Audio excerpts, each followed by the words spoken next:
नमस्ते। आज बात करते हैं भारत की एक बहुत बड़ी और थोड़ी उलझी हुई पहेली की।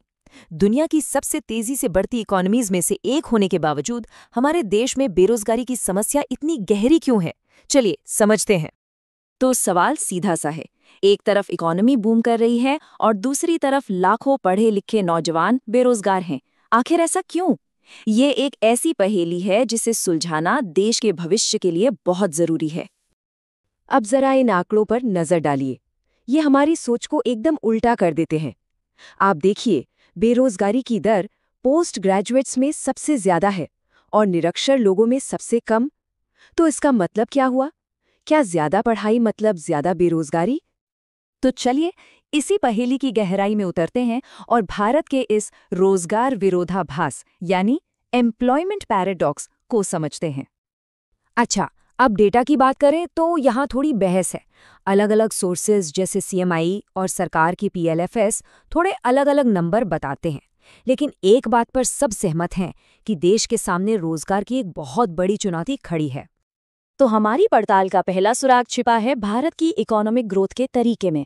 चलिए इसे जरा ध्यान से देखते हैं। यहाँ पर एक टर्म समझना बहुत जरूरी है, जॉबलेस ग्रोथ। मतलब सोचिए कि देश की इकोनॉमी एक तेज रफ्तार गाड़ी की तरह है, जो आगे तो बढ़ रही है पर अपने साथ सवारियां यानी नौकरियां नहीं उठा रही।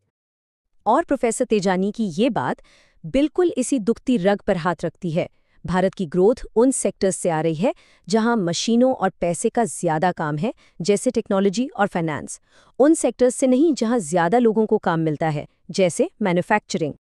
और यही तो असल जड़ है। मैन्युफैक्चरिंग सेक्टर, जो किसी भी देश में सबसे ज्यादा नौकरियां बनाता है, उसका हमारी इकोनॉमी में हिस्सा दशकों से बस 17% पर ही अटका हुआ है। और ये टाइमलाइन तो एक और भी चौंकाने वाली कहानी बताती है। दशकों तक जो ट्रेंड चल रहा था कि लोग खेती छोड़कर मैन्युफैक्चरिंग में आ रहे हैं, वो अचानक पलट गया। सोचिए, आजादी के बाद पहली बार ऐसा हुआ है। लोग वापस खेती की तरफ जाने को मजबूर हो रहे हैं, जो एक ठहरी हुई तरक्की का सीधा संकेत है। ठीक है, तो एक तरफ तो इकोनॉमी में नौकरियां ही कम बन रही हैं, लेकिन अब कहानी के दूसरे पहलू पर आते हैं, यानी वो लोग जो काम ढूंढ रहे हैं। यहाँ एक बहुत बड़ी खाई नजर आती है। हमारे कॉलेज जो सिखा रहे हैं और इंडस्ट्री को जो चाहिए, उसमें कोई मेल ही नहीं है। मतलब डिग्री तो है, पर काम करने का वो हुनर नहीं है जिसकी कंपनियों को तलाश है। और ये बात हम नहीं कह रहे, ये खुद नौजवान कह रहे हैं। जब उनसे पूछा गया तो देखिए, 33% ने कहा कि स्किल मिसमैच ही बेरोजगारी की सबसे बड़ी वजह है। और इन आंकड़ों में एक और कड़वी सच्चाई छिपी है, जेंडर गैप की। पढ़े लिखे नौजवानों में भी महिलाओं के लिए बेरोजगारी की दर पुरुषों से कहीं ज्यादा है, लगभग 32% से भी ऊपर।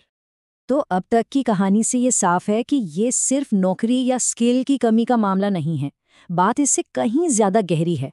ये एक ह्यूमन कैपिटल क्राइसिस है। और ये आंकड़ा सच में होश उड़ाने वाला है। करीब 10 करोड़ पढ़े लिखे नौजवान, जिनमें ज्यादातर महिलाएं हैं, वो इतने निराश हो चुके हैं कि उन्होंने नौकरी ढूंढना ही छोड़ दिया है। और यहाँ एक और अजीब बात देखिए। भारत को युवाओं का देश कहा जाता है ना? पर हमारी वर्कफोर्स यानी काम करने वाले लोग वो बूढ़े हो रहे हैं। क्यों? क्योंकि नए युवा लोगों को सिस्टम में जगह ही नहीं मिल पा रही। और इन सब के बीच वक्त तेजी से हाथ से निकल रहा है। देखिए, भारत के पास अपनी युवा आबादी का फायदा उठाने के लिए एक खास मौका था, जिसे डेमोग्राफिक डिविडेंड कहते हैं। पर इसे भुनाने के लिए जो 8% की ग्रोथ चाहिए थी, वो हम नहीं कर पाए। और अब ये सुनहरा मौका 2040 तक खत्म होने की कगार पर है। और मुश्किलें यहीं खत्म नहीं होती। भविष्य में एक और बहुत बड़ी चुनौती दरवाजे पर दस्तक दे रही है, टेक्नोलॉजी की एक नई लहर, जो इस संकट को और भी मुश्किल बना सकती है। ये चुनौती है ऑटोमेशन की। एक रिपोर्ट के मुताबिक भारत की लगभग 69% नौकरियों पर ऑटोमेशन का खतरा मंडरा रहा है, खासकर वो नौकरियां जिनकी हमें आज सबसे ज्यादा जरूरत है। तो इसका हल क्या है? देखिए, इसका कोई आसान जवाब नहीं है।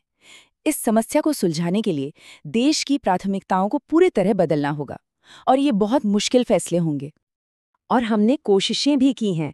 मेक इन इंडिया जैसी बड़ी पॉलिसीज आई, लेकिन जमीनी हकीकत देखिए, इस अभियान के बाद भी मैन्युफैक्चरिंग का हिस्सा और रोजगार हाल में कुछ सुधार से पहले तक असल में गिरा था।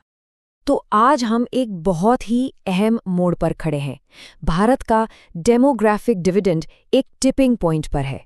अब सवाल बस एक ही है, क्या हमारे युवा देश का भविष्य संवारेंगे या उनकी क्षमता बस यूं ही ज़ाया हो जाएगी?